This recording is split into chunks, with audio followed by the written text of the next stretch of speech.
ओम शांति।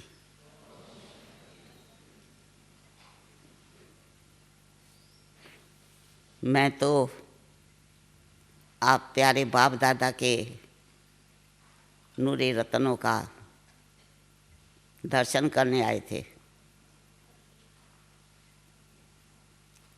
दर्शन से मन प्रसन्न होता है ना। क्यों? आप भी सभी विशेष आत्माएं हो और हमारे बहुत प्यारे भाई बहनें हो।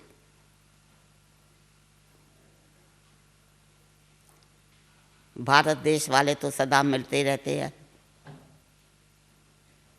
लेकिन आप दूर दूर से आई हुई विशेष आत्माएं,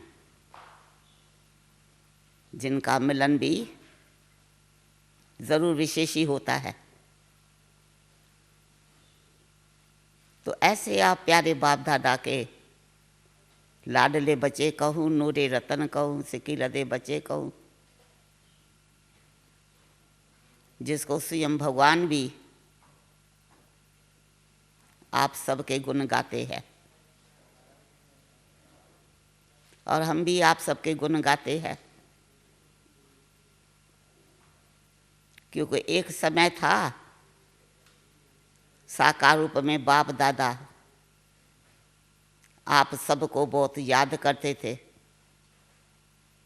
कि बच्चे एक दिन आएगा, मेरे विदेश के प्यारे बच्चे ज़रूर बाप से मिलने आएंगे। वो घड़ी भी अब प्रैक्टिकल में आ गई ना। इसीलिए इसी संगम के सुहाने घड़ी का ही गायन है। इतना अंतर रहा, आप लोगों का भी मिलन हुआ भगवान से और हम लोगों का भी मिलन हुआ भगवान से। लेकिन उनके स्थापना का जो कार्य है किस ढंग से रहा, ये बहुत बड़ी विचित्र बात है। कैसे बाबा ने अपने बच्चों को बुलाया। गीता बहन कहती है अपना अनुभव सुनाओ। तो अनुभव तो वास्तव में जीवन का बहुत लंबा चौड़ा है। फिर भी थोड़े में शार्ट में आपके सामने ज़रूर रखूंगी बात कि शुरू से ही जैसे कि साकार ब्रह्मा बाप को शिव बाबा ने साक्षात्कार कराया, उस समय ब्रह्मा बाप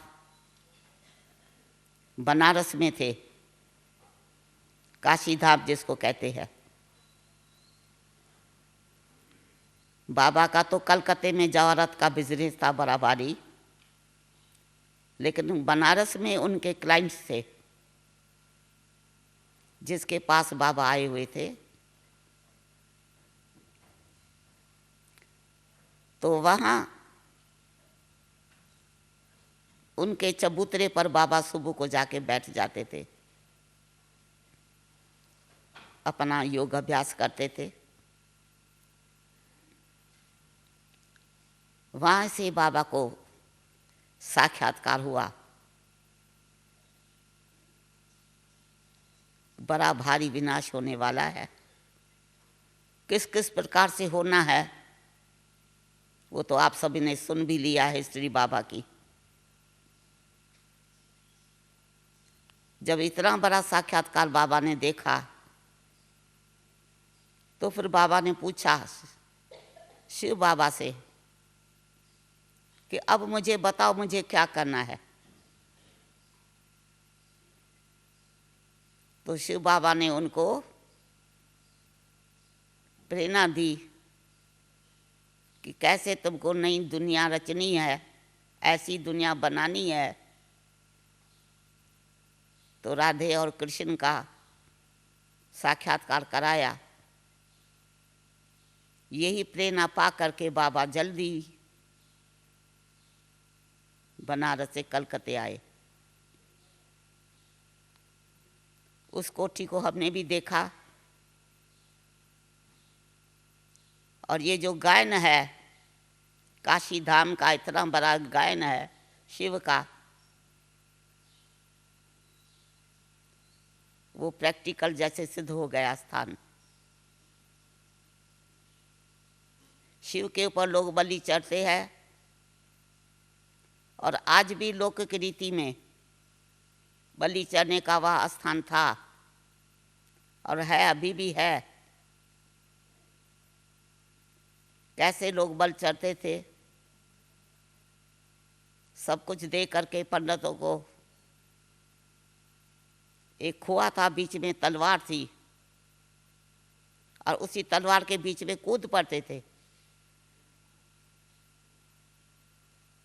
जीते जी कूदना है तो सारी जीते जी मरने की बात लेकिन जीते जी कूद जाना, ऐसे भी भावान भक्त बहुत रहे। आप जानते हो, जीते जी कोई तलवार के ऊपर कूदे, जब तक शरीर कटे तब तक तो शरीर को कष्ट होता ही है, और उसके बाद में नीचे गिरते थे, नीचे गंगा बह रहती, तो उसमें जल में पड़ जाते थे, कहते बस मुक्ति हो गई। अंधश्रद्धा की भक्ति कहो, लेकिन भक्तों के अंदर भावना तो बहुत थी मुक्ति प्राप्त करने की। ब्रिटिश गवर्नमेंट का राज्य था, उन्होंने जब देखा कि ये पंडित लोग इस तरह से लोगों का जीव घात करते हैं, तो उन्होंने उसको सिस्टम को बंद करा दिया कि ये रॉन्ग है, समझा। क्योंकि ब्रिटिश गवर्नमेंट तो फिर भी थोड़ी समझदार थी। स्थान अभी भी बना हुआ है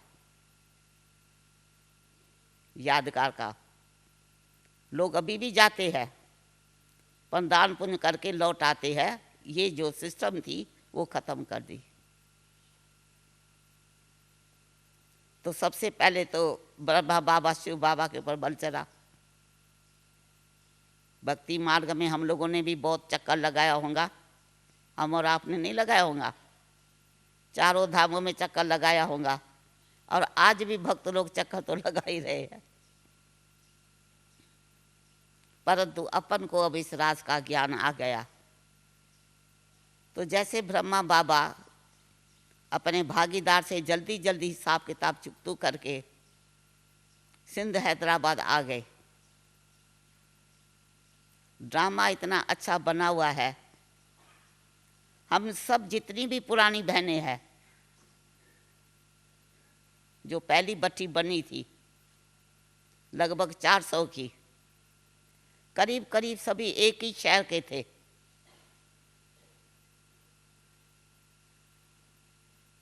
जो भगवान को ज्यादा ढूंढना नहीं पड़ा, आपसी में किसी न किसी की रिश्तेदारी भी थी, और वैसे मिलन जुलन भी होता रहा। अगर दूसरे शहर में होते तो शायद संदेश पा करके भी आना मिलना मुश्किल होता, लेकिन ड्रामा बहुत अच्छा बना हुआ। जो इतने सारे बाबा के बच्चे एक ही स्थान पर थे। तो जैसे ब्रह्मा बाबा पहले तो अपने मकान, छोटा मकान था, उसमें थोड़ा सा बैठ करके सुनाते थे सबको जो मिलने जुलने वाले थे। तुरंत बाबा ने बहुत बड़ा मकान बनाया, और जिसका नाम रखा कौन सा? ओम मंडली। ओम मंडली के नाम से धीरे धीरे आवाज फैलने लगा कि दादा बहुत अच्छा सत्संग कराते हैं, अभी तक किसी ने ऐसा सत्संग नहीं कराया। और ऐसी ओम की धुनी करते हैं जिससे मन अपने आप शांत हो जाता है। ये आवाज़ फैलते फैलते सब एक दो को सुनाते सुनाते उस सत्संग में लेके गए। ऐसे मैं भी किसी के द्वारा सुन करके मुझे भी लोग लेके गए। तब मेरी आयु 12-13 साल के अंदर थी।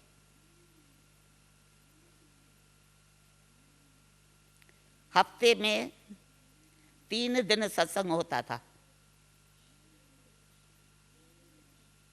और मैं आपको बताऊं, इस सत्संग की शोभा बड़ी निराली थी।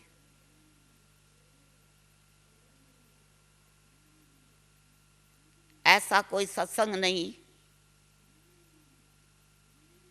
जहां इस प्रकार के नियम हो। वो नियम कौन से थे? सबसे पहले तो खान पान की शुद्धि।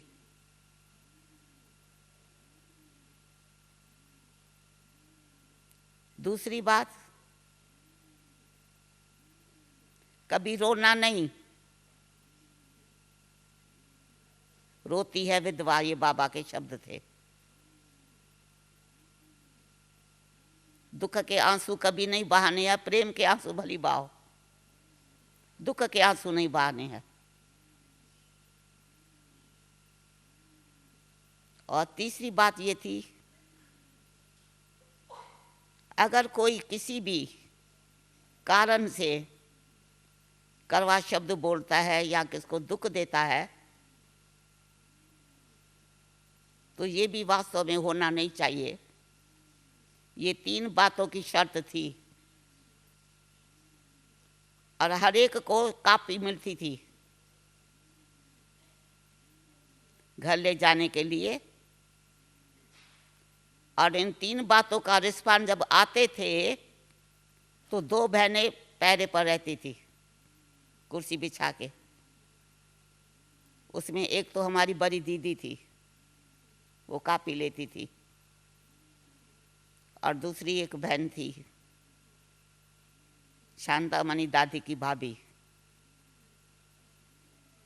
सबसे कापी लेती थी और कापी करेक्शन करती थी और वापसी में उनको देती थी। भला ऐसा कभी सत्संग होता है क्या? लोग जाते हैं, कथा सुन के चले आते हैं। लेकिन शुरू से ही बाबा ने ऐसे नियम वाले लोगों को बुलाया कि बहुत भीड़ भी ना हो और आते ही जीवन में कुछ धारणा बन जावे। ये नहीं सुन करके घर में फिर वैसे के वैसे हो जावे। तो स्थापना का कार्य जो शुरू में से हुआ, इस तरह से हुआ। लोग बहुत खुश होने लगे। 1-2 के द्वारा बड़े बड़े सब लोग आने लगे और सबको बहुत अच्छा लगता था। हमारी मातेश्वरी और भी हमारी बहनें जो आज है, वो भी छोटी अवस्था में थी। वाइट ड्रेस पहन करके सब आते थे। सिंध देश में एक ये भी रस्म थी, अगर किसी का लौकिक पति मर जावे या बड़ा बेटा मर जावे तो वो शोक के कपड़े 12 मास पहनती थी। तो सत्संग का ये नियम था कि यहाँ शोक के कपड़े पहन के नहीं आना है। जिसको आना है वाइट कपड़े पहन करके आवे, वाइट ड्रेस में आवे। तो ये भी माताओं ने जैसे धारण कर लिया कि हमको शोक की दुनिया में न रहना है और न शोक की ड्रेस पहननी है। ये भी सबको मंजूर था। इस प्रकार से इतना सत्संग बढ़ गया, जो बड़े बड़े हॉल बाबा के 2 थे, उसके बीच की दीवार भी तोड़नी पड़ी। काफ़ी लोग आने लगे और बहुत खुश होने लगे। परंतु धीरे धीरे अन्न के शुद्धि का ज्ञान तो मिल गया, लेकिन पवित्र जीवन भी अपनानी है अगर देवता बनना है तो बाबा ने ब्रह्मा के द्वारा इस बात का भी इशारा दिया। भला कोई ऐसा सत्संग होता है क्या जहाँ ये से क्या मिले, ये धारणा मिले?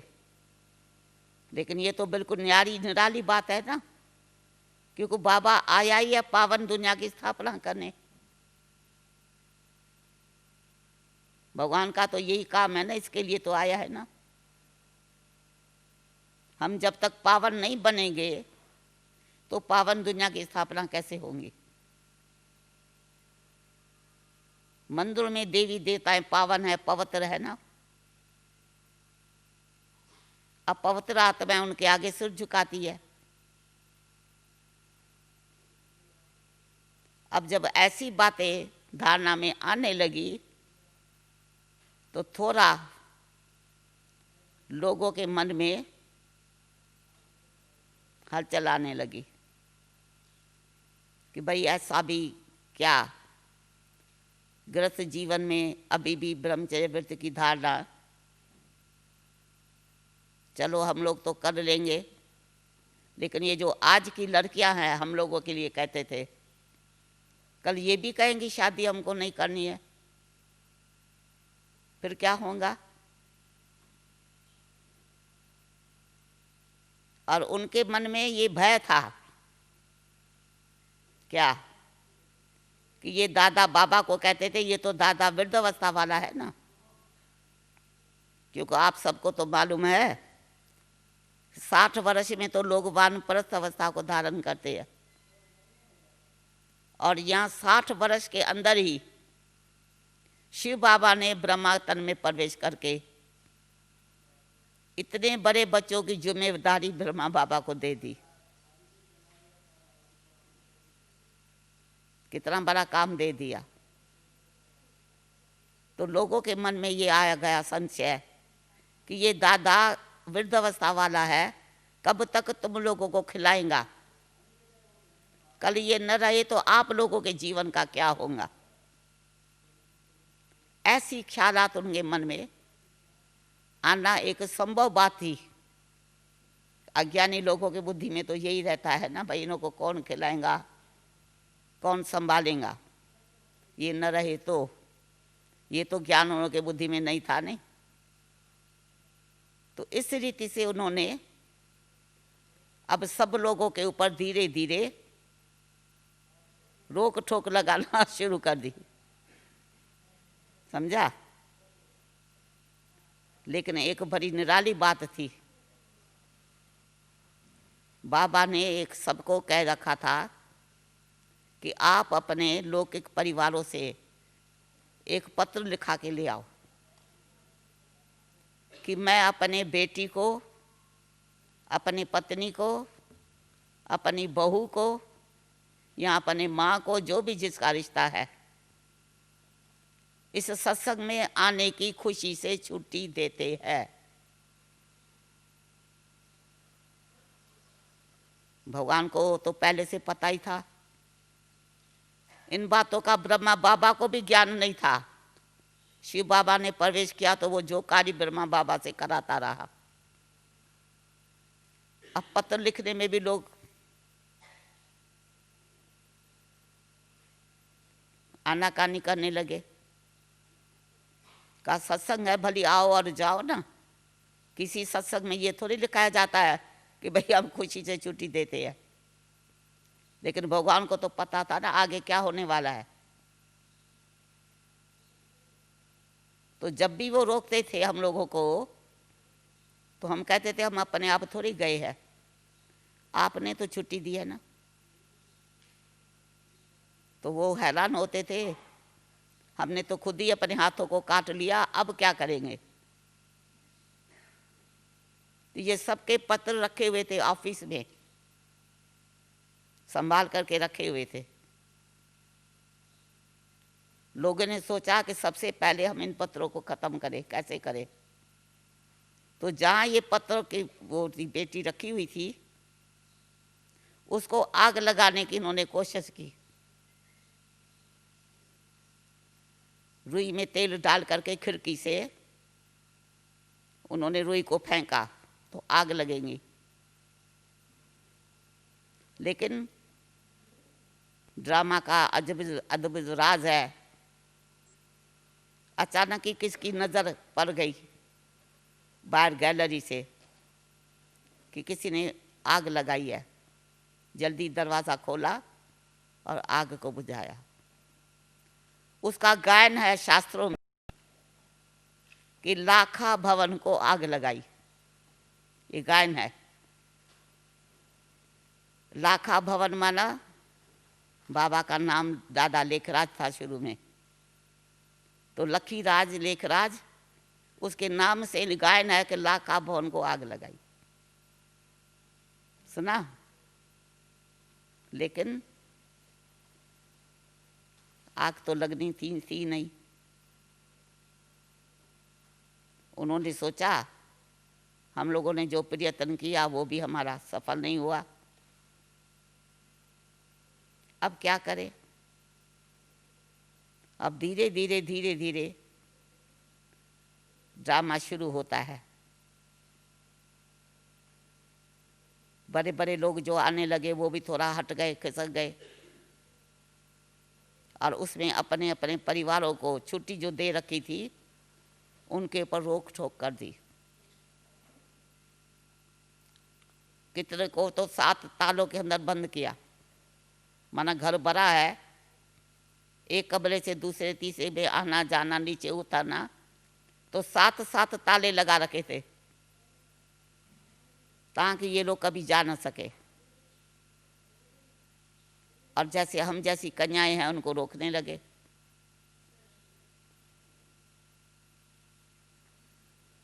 अब जितनी वाह थी इतना ही हंगामा तो धीरे धीरे शुरू होने लगा। लोग कहने लगे ऐसा क्या सत्संग, ये कौन सी बात है। जैसे आप लोग देखते हो ना आज के दुनिया में लोगों को, सन्यासी लोग घर बार छोड़ के जंगलों में चले जावे, उसके लिए किसको परवाह नहीं है, घर वाले कुछ नहीं बोलेंगे। लेकिन नारी जाति पावन बनने की प्रतिज्ञा करे, उसके ऊपर रुकावट डालना शुरू कर दिया। समझा?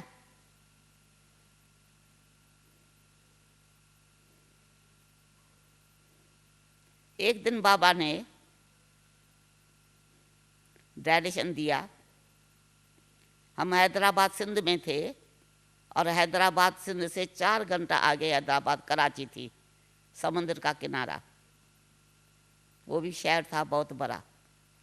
हैदराबाद हिल स्टेशन था छोटा, वो भी बहुत अच्छा शहर था।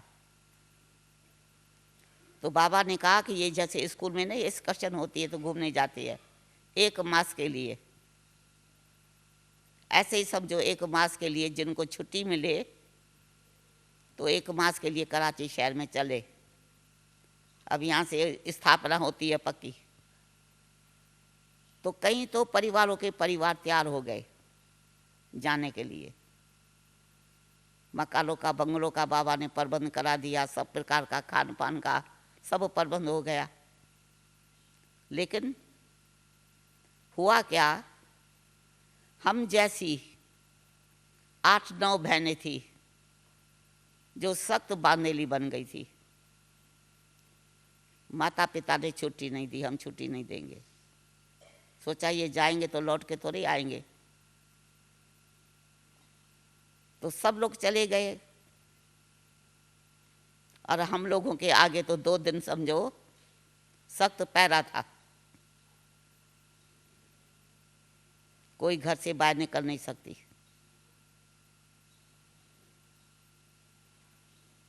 उसमें मैं भी एक थी। आप समझ सकते हो उस समय इस आत्मा का क्या हाल हुआ होगा।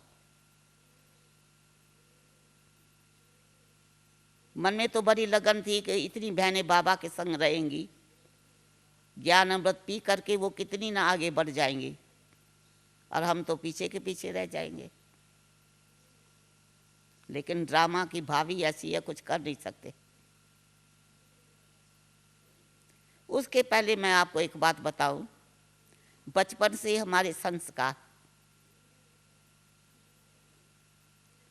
श्री कृष्ण से मेरा बहुत स्नेह था।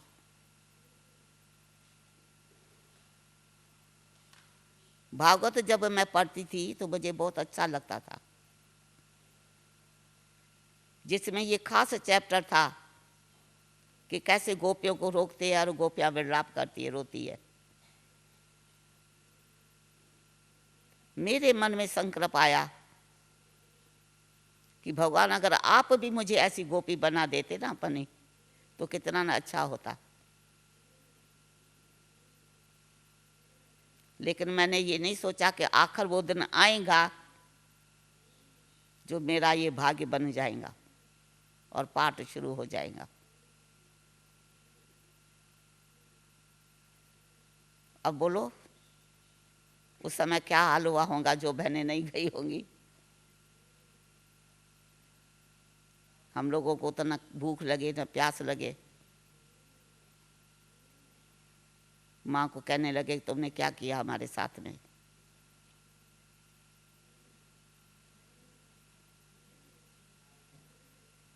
फिर उन्होंने देखा ये लोग खाते पीते नहीं है कुछ भी, तो उनको अपने आप तरस पड़ने लगा।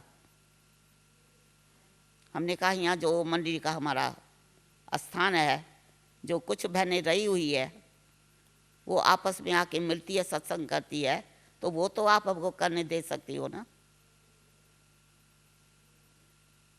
तब वो लोग तैयार हो गए, हमको छुट्टी दी, तब हमने भोजन पाया। 3 दिन हमने भोजन ही नहीं पाया, क्योंकि उनको भी तो तरस पड़ा। अब हम जब वहाँ गए, जो बहनें नहीं गई थी आपस में मिलने लगे, तो सबके मन में कितनी तड़फन होंगी कि वहाँ तो देखो सब कितना अतिशय सुख लूट रहे हैं बाबा के साथ में, ज्ञान रत्नों की झोली भर रहे हैं, और हम बहनें यहाँ बैठे हुए हैं। तो हम लोगों से भी रहा नहीं गया, तो क्या किया होगा, आपस में प्लान बनाया, चलो एक बार हम देख के तो आए, होके तो आए, चाहे 2-4 दिन के लिए, क्योंकि बड़ी तड़फन थी। तो ये प्लान बनाया कि एक तो हैदराबाद स्टेशन से बहनें जाएंगी, जिसको बहुत डर नहीं है, और जिसको थोड़ा डर है वो और आगे स्टेशन से बैठे, ताकि देखे ये घर में नहीं आई है लौट करके तो स्टेशन से ना पकड़ लेवे तो और हम सख्त बंद हो जाएंगे। तो दिन हम लोगों ने मुकर्रर किया और बाबा को खबर दे दी कि हम लोग आ रहे हैं फलानी गाड़ी से। तो हम लोगों ने कुछ भी घर से नहीं लिया, थोड़ा टिकट, उस समय टिकट का तो बहुत पैसा लगता नहीं था, एक ड्रेस पड़ी थी और एक ड्रेस और अंदर पहन ली, ताकि बाबा के पास पहुँचे तो दूसरा तो कपड़ा हो कम में कम पहनने के लिए, जब तक दूसरा बने वो घर वालों को तो पता ही नहीं लगा। बस ऐसे ही सब लोग निकल पड़े, न भोजन की परवाह, कुछ भी नहीं। जैसे पहुंच गए तो रिसीव करने के लिए आए हम लोगों को। अब जैसे जैसे टाइम बीतता जावे तो घर वाले हैरान होने लगे, अभी तक आई नहीं, ये लोग क्यों नहीं आई अभी तक, बेचैन हो गए। एक दो के घर में गए पूछने के लिए, भाई तुम्हारी लड़की आई, वो कहते मेरी लड़की भी नहीं आई, तो वो भी रोने लगी। फिर दूसरे के घर में गए, तुम्हारी लड़की आई, तो कहा इन लोगों ने तो बड़ा धोखा दिया, बड़ी चालाक निकली है। ऐसे करते करते रोने लगी, सभी शांत हो गई। बाबा ने कहा बच्ची आइयो, सबसे पहले अपने घर में तार करो, टेलीग्राम दो। उन दिनों में तो इतना टेलीफोन वगैरह तो होता था इंडिया में, कि भाई हम यहाँ आराम से पहुँच गए हैं और आप लोग बेफिक्र रहना, समझा। लेकिन बाबा ने हम लोगों को कहाँ अपने भवन में नहीं रखा, जो किराए पर था। उन दोनों में दीदी हमारी भी बांधेली थी और उनकी साथ में क्वीन मदर थी। उनके लिए अलग बाबा ने फ्लैट लेके रखा हुआ था, वो लोग उसमें रह पड़े थे। तो हम लोगों को बाबा ने वहाँ ठहरा दिया, जैसे हम अपने सखी के पास रहे हैं, बाबा के पास नहीं रहे हैं। क्योंकि बाबा के पास रहने से वो लोग ऐतराज़ करते और बाबा के ऊपर ही ब्लेम करते कि भाई इन्होंने लड़कियों को भगाया है, तो हम वहाँ ठहरे। अब इन लोगों को तो बड़ी खलबली बच गई, अब क्या होगा क्या होगा, कैसे आएंगे। इतने में एक कोई सूरदास था, वो निकल पड़ा। घर वालों को कहने लगे कि दादा ने इन्हों को जादू लगाया है, जादू पता है, कलकत्ते से वो सुलेमानी सुरमा लेके आया था, इन सबको सुरमा पहनाया है। तो आप लोग इनको जा करके, मैं आपको जादू की चीज़ें देता हूँ पढ़ करके, जब आप इनके ऊपर फेंकेंगे तो ये लोग अपने आप दौड़ के आ जाएंगे, समझा। अब एंटी ओ मंडली बन गई, एक ओ मंडली एक एंटी ओ मंडली के मेंबर बन गए। तो अचानक ही पहले पहले मनोहर दादी है ना, उनकी माँ आई थी मिलने। जब मिलने आई तो बंगला तो अलग था, हम लोगों का बांदेलियों का बंगला ही अलग था। तो मैंने तो कोई कर नहीं सकता है कि भाई नहीं मिलेंगे। बाबा ने कहा भाई बच्चे आए हैं, आप मिलो और उनको समझाओ। तो जैसे मनोहर दादी से बात करते करते करते उनको बाहर कार खड़ी कर रखी थी और चोटी से पकड़ पकड़ के उनको गाड़ी में बिठा दिया और सीधा हैदराबाद से दुबई लेके आए। अब एक आ गई तो दूसरों को भी हिम्मत पड़ी। फिर हमारी माँ दूसरी उनके साथ में 2-4 और माताओं की भी। वो जादू के क्या करके आए थे, कुछ जैसे अनाज होता है ना, वो पढ़ करके आए थे। उन्होंने कहा था तुम लोग जब इन्हों से मिलेंगे बातचीत करेंगे ना तो ये फेंकना, तो ये फेंकेंगे तो ये लोग अपने आप आ जाएंगे, जादू उतर जाएगा। तो 7-8 माताएं मिल करके आई थी। अब बंगले में तो बगीचे होते ही है, बड़ी सीन अच्छी थी, एक एक बेटी, एक एक माँ, किसकी सास किसकी कोई मिल रही है और लड़ रही है, आप लोग क्यों चले गए क्यों चले गए, ऐसे करते जा रहे हैं और वो छू छू करते जा रहे हैं। हम लोगों ने कहा क्या करते हो ये, कहा कुछ नहीं करते है। पर दोनों ने देखा कि इनके ऊपर जादू का असर लगा ही नहीं। कोई जादू भी तो हो, कोई बाबा ने कोई विनाशी जादू लगाया क्या, जादू हो तो निकले ना। लेकिन लोगों ने ऐसा भ्रम बना दिया, ओ मंडली में जादू, ओ मंडली में जादू, जादू लगता है, जो इतने सब जो है मस्त हो गए हैं। ये तो ज्ञान का जादू था और तो कोई जादू था ही नहीं। बहुत कुछ इन्होंने जोर दिया। हम लोगों ने कहा कि अच्छा हम आएंगे, आप लोग अभी जाओ, अब हम लोग आएंगे। उनको ऐसे खिलाया पिलाया, खाया पिया नहीं, सब रो के चली गई वापसी में। अब कैसे सब आवे। फिर एंटी ओ मंडली ने एक प्लान बनाया कि जो सगीर है उनको वालन के जरिए लिया जाएगा और जो बालक है उनको वजीर के लिए जरिए लिया जाएगा। उस समय में ब्रिटिश गवर्नमेंट का राज्य था, जज वगैरह सब बहुत सख्त थे। इन्होंने क्या किया, 16 साल की लड़की बालक थी, 2 साल बढ़ा लिया, 18 साल का कानून पास करा लिया। तो 18 साल में तो बहुत बार सागिर हो जाती है। ऐसे वारंट आता गया और धीरे धीरे सब घरों में जाने लगी। बेरा भी एक दिन आ गया, सत्संग पूरा हुआ, बाबा ने कहा बच्ची तेरे ऊपर भी वारंट आया है, हम लोग रोने लगे। बाबा ने कहा नहीं बच्ची, जज को समझाना, उनको बात करके कन्विंस करना। लेकिन वो लोग सुनते कहाँ हैं। कानून तो कानून, ये बातें हमको न सुनाया करो। आप लोग अभी सगीर हो और माता पिता के पास जाने का आप लोगों का कानून है। ऐसे करके उन्होंने एकदम डंडा दबाया और वो जो है वहाँ जमदूत जो खड़े रहते उनके आगे लेके कार में बिठा के लेके आए। रात का समय था, रात पूरी हुई, सवेरे सवेरे आ गए हम लोग। अब उन्होंने फिर हमारे साथ क्या किया होगा क्या बताएं आपको। सूरदास की भी एक कमाई का साधन बन गया। वो घरों में आता था झाड़ फूक करने और पर करके जल पिलाना, फल खिलाना, ऐसा सब दे देते थे साधन। मैं आपको बताऊं 6 मास उन्होंने मेरे ऊपर जादू की वर्षा की। मेरे साथ जो 1-2 बहन वारन के जरिए गई वो थोड़ी कमजोर हो गई, डर गई। तो कहा इनको कम जादू लगा है, इसको ज्यादा लगा है, इसलिए इनको अलग करो उनसे।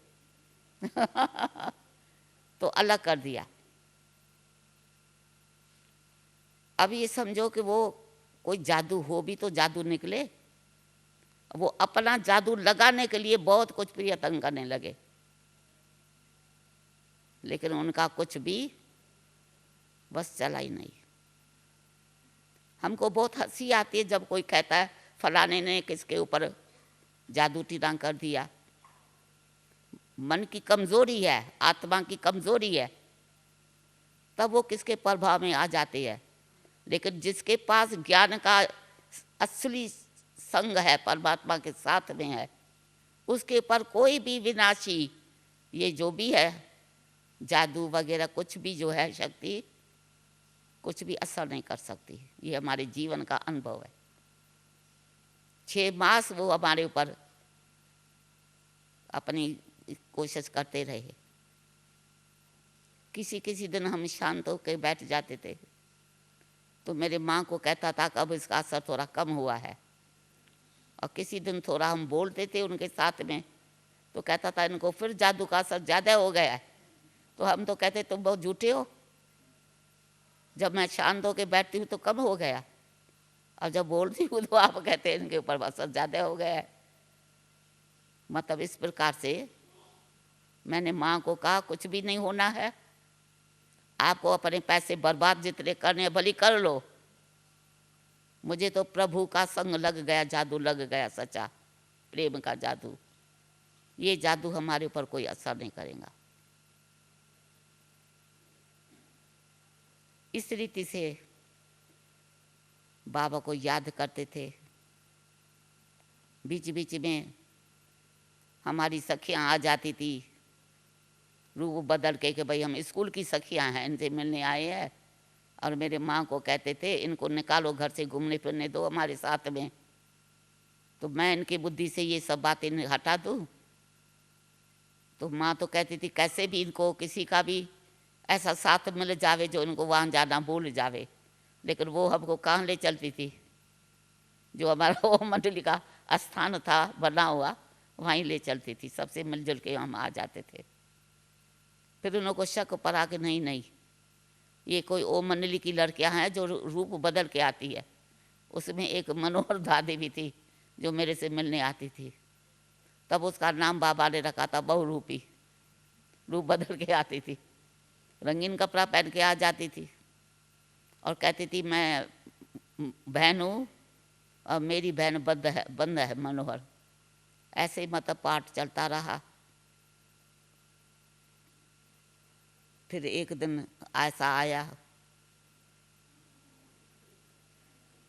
मुझे ये लोग बाहर फॉरेन में भेजने के लिए कोशिश की। मेरी बहन मेरे भाई सब थे कि इनको यहाँ भेज दो, फिर तो ये सिर दर्द खत्म हो जाएगा और ये जा नहीं सकेंगी। मैंने सोचा अब ये तो बड़ा मुश्किल हो जाएगा, अगर मैं देश में चली गई तो मुझे कहाँ बाबा मिलेंगे, कहाँ बाबा की ज्ञान मूल्य मिलेंगी। तो आखिर मैंने को कहा, टिकट भी आ गई, सब तैयारियां हो गई। मैंने कहा तुम मुझे लेके तो चलोगे साथ में, लेकिन याद रखना मैं तुमको स्टेशन पर पकड़ा दूंगी। हम कहेंगे ये मैं इसको नहीं जानती हूँ, ये मुझे कहीं पकड़ के ले चल रहा है, फिर तुम क्या करोगे? तुम तो चले जाओगे जेल में। अगर जेल में जाना हो तो भली चलना मेरे साथ। तो वो भी डर गया कि ये होशियार तो बहुत है, ट्रेन भी चली जाएंगी, टिकट भी कैंसिल हो जाएंगी, और ये जो है मुझे जेल में ज़रूर भेज देंगी। मैं कहूँगी मैं इसको पहचानती नहीं हूँ, ये क्यों मेरे पीछे पड़ा है, चाहे तुम कुछ भी बोलो। तो डर के मारे उन्होंने ये भी प्रोग्राम बेचारे ने अपना कैंसिल किया। फिर मेरा भाई आया, भाई का प्यार तो था, इसलिए तो था। कहा क्या बात है? मैंने कहा हम तो देखो सत्संग में जाते थे, कोई वहाँ बुराई तो है नहीं, आपने मुझे मेरे अंदर कोई बुराई देखी हो तो बताओ।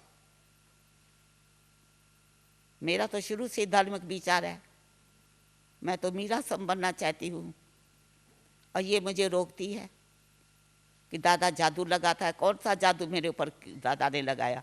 मैं तो जैसी हूँ वैसी हूँ, आप हमको देख रहे हो। ऐसे थोड़ी किसी को घर में बांध करके रखा जाता है।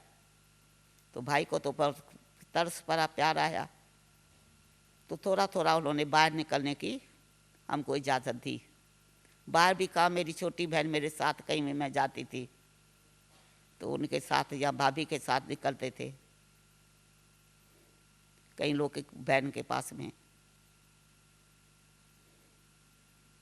परंतु मैं आपको क्या बताऊं, अंदर में ये आत्मा को इतनी तड़फन रहती थी, कैसे भी मैं एक बारी फिर जाके बाबा से मिल के आऊं।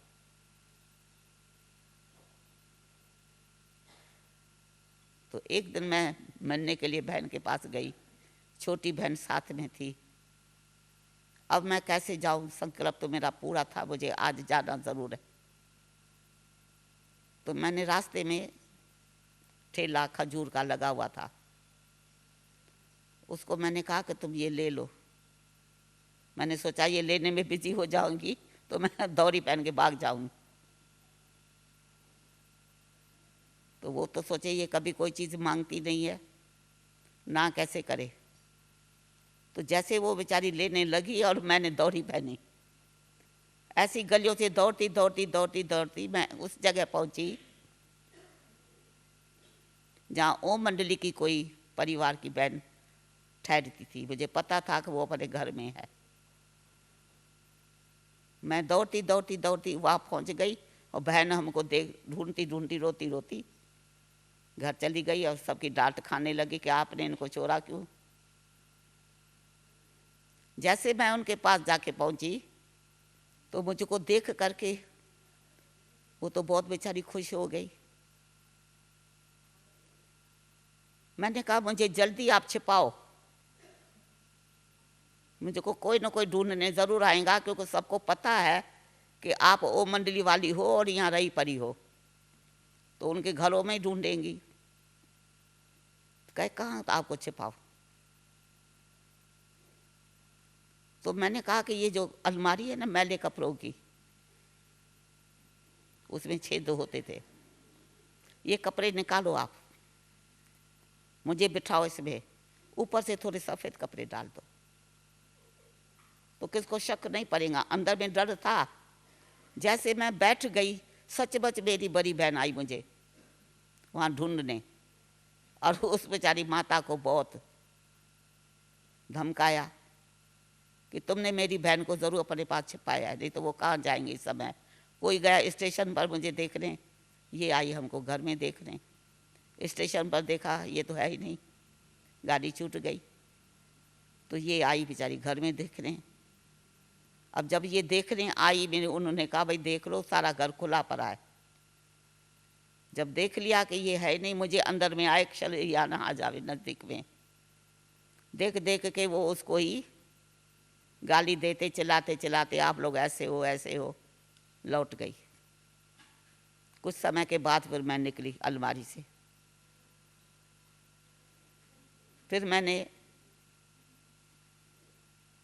शाम को एक पीपी वकील किया हुआ था यज्ञ के तरफ से, उसके पास मैं मिलने गई।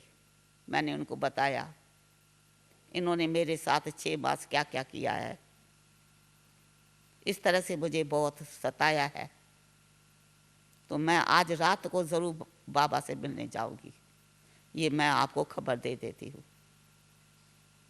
मैंने उस माता को कहा रात को जो 12 बजे ट्रेन जाती है, सुबह 4 बजे पहुँचती है, उसी में आप हमको लेके चलो, परंतु इस ड्रेस में नहीं, आपको हमको रंगीन धोती पहनाना, थोड़े जेवर भी पहना देना।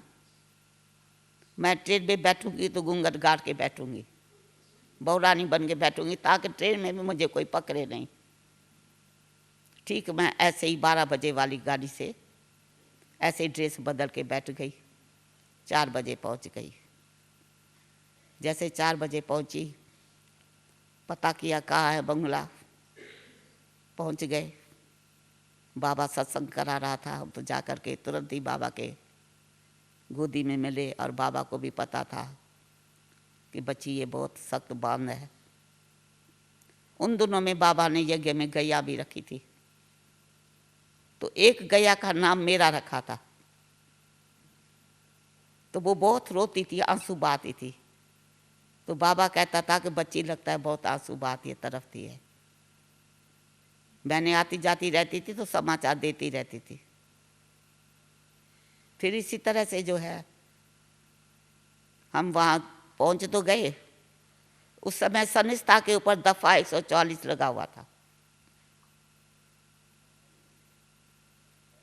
अब उसमें तो हम ज़्यादा दिन ठहर भी नहीं सकते हैं, मुश्किल से 2-4 दिन ठहरे। ये मैं जानती थी मैं यहाँ से जाऊंगी तो और सख्त बांधेली हो जाऊंगी, परंतु सनिष्ठा के ऊपर मेरे कारण कोई असर न पड़े, कोई ऐसी बात ना आ जावे। तो मैंने कहा ठीक है बाबा, आपसे मिलने की बहुत तड़फन थी। तो बाबा का जो फरमान था, मैं पहुंच गई अपने घर। हमारे भाई जिसने हमको थोड़ा फ्रीडम दी, उसको थोड़ा मन में ज़रूर आया कि भाई इसने हमको धोखा दे दिया। खैर कुछ भी हो, हम घर में पहुँचे। हम एक गाड़ी से पहुँचे और उसी गाड़ी से मेरा भाई फिर कराची में आया कि मैं आश्रम में जाके इनसे मिलूँगा और इसको कहूँगा कि आप घर जाओ। फिर जब हम वहाँ पहुँचे हैं तो फिर समझ सकते हो मेरे ऊपर उन्होंने फिर और कुछ बहुत कुछ किया। उसके बाद में फिर इन्होंने हमको क्या किया, पाँव में जंजीर बांधी, जानवर बना दिया जैसे मतलब ये कहीं फिर भाग न जावे, चली न जावे। जब स्नान वगैरह करने जाना होता था तो जंजीर खुलती थी और फिर पाँव में पड़ जाती थी, 4 पैसे बांध लेते थे। तो भी मुझे कुछ नहीं असर हुआ। मैंने कहा ठीक है, भागवत में पढ़ते थे कि गोपियों के पाँव में जंजीर बांधी गई, शायद मैं वही गोपी हूँ, मेरा पार्ट है। इस तरह से समझो, ऐसे ही समझो, कुछ चलता रहा। उसके बाद में भी फिर तड़फन बहुत हुई। कुछ दिनों के बाद में मेरी बहन फॉरेन से आई, उन्होंने देखा मुझको तो उन्होंने मेरा ताला तोड़ दिया। मैंने कहा मैं आपके घर अभी चलूँगी, थोड़ा चेंज तो करना पड़ता ही अपना पार्ट। अपने को हल्का किया, वो लोग भी समझे अभी ठीक है, ये कहीं नहीं जाएंगी। लेकिन ऐसा हो सकता है? आप विचार करो, न मुरली है न कोई मिलने वाला है। 2 साल तक मेरा ऐसे पाठ चला है, पर सूक्ष्म में बुद्धि बाबा के साथ ही साथ थी, दूर नहीं थी।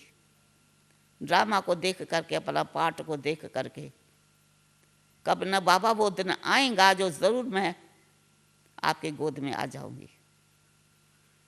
फिर वहाँ से भी हम चले गए एक दिन, फिर जाके बाबा से मिले। इस तरह से मतलब मेरा 2 साल तक जो है पाठ काफ़ी चला संघर्ष का। फिर NTO मंडली वाले चुप थोड़ी रहते हैं, हम लोगों के माताओं को कहने लगे कि चलो गवर्नमेंट के सेक्रेटरी ऑफिस में भूख हड़ताल चल के करो तो आप लोगों को लड़कियां मिलेंगी। वो सबको पकड़ पकड़ के ले आए। अब जब भूख हड़ताल करने के लिए एक एक बेचारी बारी बारी भूख हड़ताल करे तो उनको सबको भय होता था, हम यहाँ कैसे लेटेंगे, कैसे भूख हड़ताल करेंगे। अच्छा तो नहीं लगता था उन लोगों को भी।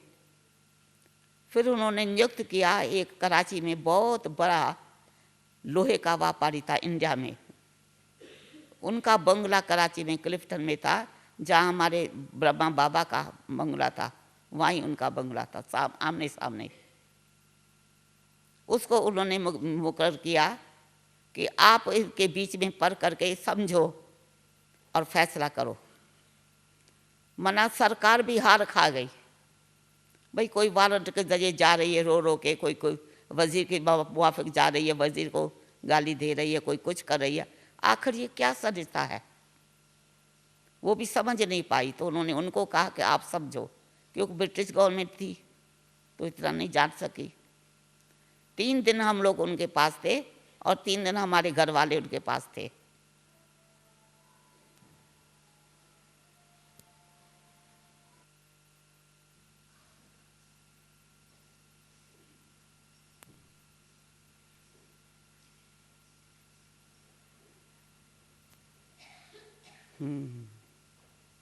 कितना सुनाया और आपको।